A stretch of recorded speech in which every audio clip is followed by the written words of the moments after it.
arasi khoi thlak ame hei edison pa channelin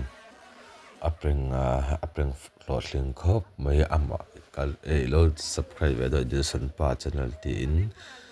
til sang sang aprenga ila subscribe do ne hei tilen zo te hi afu ania fu chiang kumel me ni je kan naw J.Lalrosanga chu enkim me hi fi ma dola ma pa hi quit em mai ni